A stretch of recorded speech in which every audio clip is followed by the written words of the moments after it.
Salibonani, my name is Nkomo Sitshengisiwe. Welcome to the Girls Table podcast. Today we'll be talking about unmasking GBV and corruption in Tsholotsho. According to Girls Not Brides, the global partnership to end child marriage on August 18, 2021, Macha's death has been linked to the practices of Zimbabwe Apostolic Church. This sect practices child marriage and babeyala ukusebenzisa imithi lokuya esibhedlela for treatment. Then she died lapho ebeletha church in the eastern region of Marange, Zimbabwe.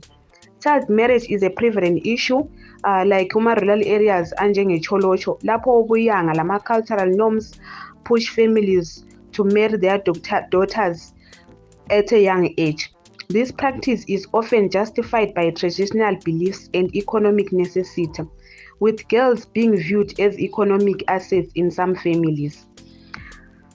Amankazana amaningi they are forced ukuba kungena ku-marriage labantu abadala, and after that they are subjected to sexual abuse, domestic violence and deprivation of education. Ama-marriages lawa at the end anikeza ama-results like early pregnancies lokufaka amankazana ku-high risk of maternal health complications.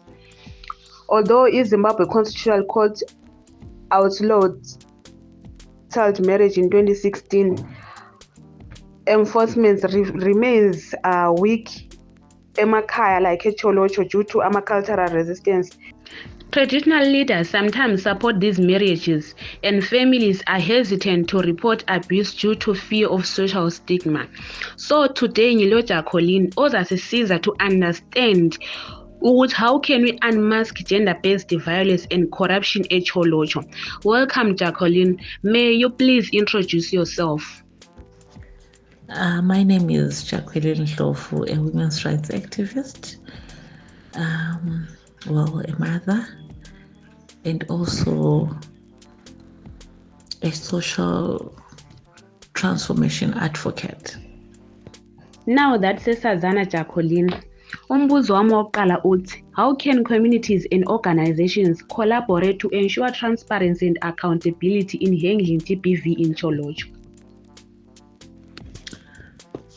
Good day. Despite the efforts that the government has made in outlawing child marriages and also giving deeper penalties to child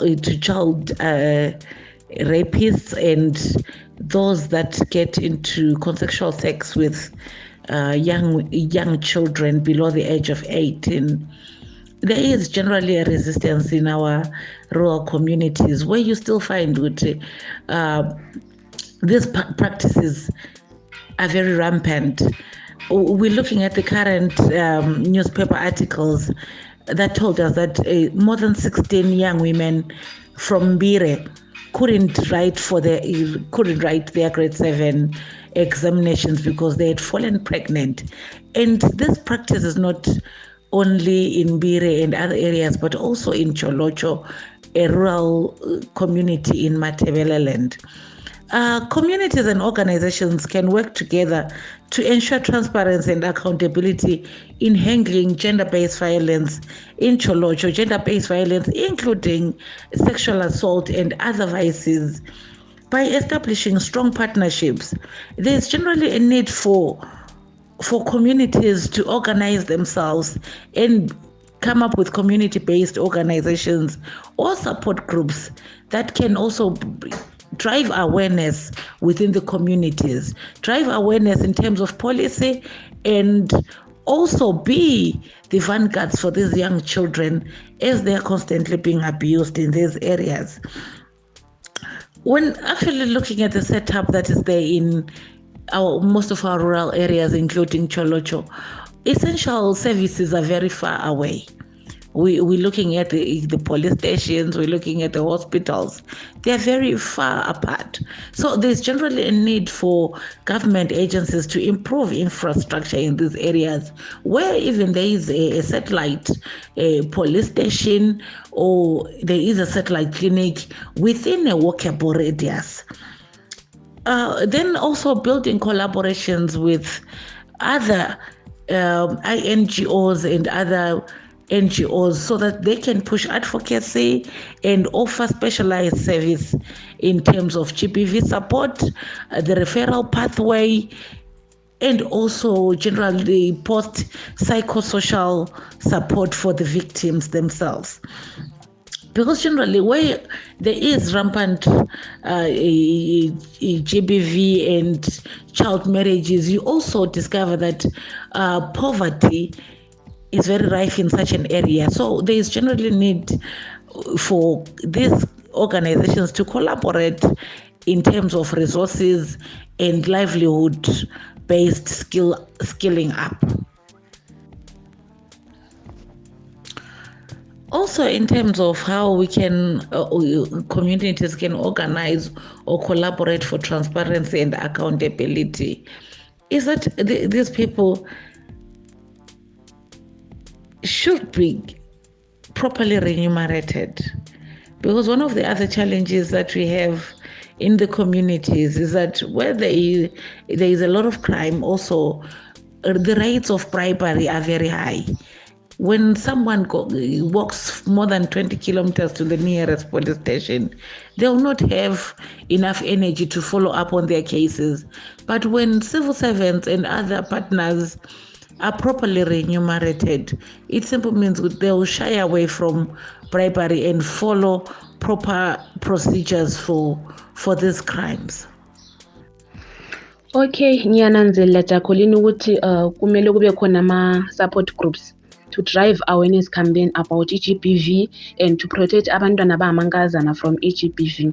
And i-government kumele improve infrastructure ukuthi kube khona ama-satellites like ama-police station nama-hospital, because nxa kuyabe sekukhona ama-police station kuzabe sekukhona i-transparency ngoba kuyabe sekulamapholisa eduzane. Then my second question is what protections exist for whistleblowers who expose corruption in GBV cases, and how can these systems be improved? Currently in Zimbabwe, there is no act or bill that speaks to whistle protection. But the Cyber and Data Protection Act gives a provision to porters to follow up on whistleblowing. But however, looking at where these crimes are being committed, there is no connectivity and there is really no mechanisms to report or to whistleblow. Looking back at also the way things were done back in the day, where there was the suggestion boxes, they wouldn't work in rural Tsholotsho because the nearest police station is more than 5 to 6 kilometers away. And also there is a perception that whoever has access to that box, to that suggestion box, might tamper with it and also bringing in new narratives of corruption. If that person is the only one that can access the box, what will then stop him or her from asking for bribes or further oppressing the victims? Then we're looking now at a time when there is a lot of innovations around IT, innovations around information and technology. I would, in my personal capacity, then ask that the collaborating partners, the civic society, the CPOs, and the government stakeholders that are in this fight against GBV should find a reporting mechanism that doesn't need someone to really go far, where there is anonymity and the reporter is protected in that instance. For instance, the Gender Commission introduced a reporting mechanism for gender-based violences and other disputes that pertain to gender violence. So it's also very much of important that these communities are educated and made aware of the provisions from other government players. And then how do we safeguard individuals who report wrongdoing? It takes a community to protect someone that has done right. But looking at how our communities are being set up and who the perpetrators are in these GBV cases, you will then discover that the person is not safe at all. The community will hunt that person down, and in the next few cases, they'll not be able to report or to follow up on these cases, because it also boils down to community acceptable behavior. What they would have done, given the current context, is not acceptable in the communities that they are coming from. Yes, ngiyazwisisa silaphana okhuluma khona ngama-suggestion box ukuthi eTsholotsho ayengasebenzi ngendlela right, because kade handlela uma ngomuntu ukuthi uziwafinyelele right.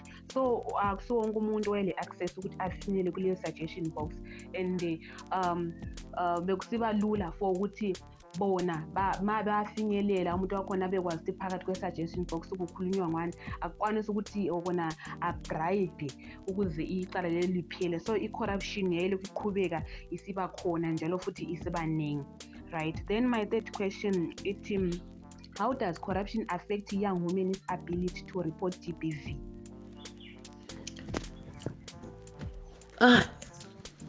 In law courts, there is something that is called precedence. And when we're looking at precedents, we are looking at what has been done before you started your own case.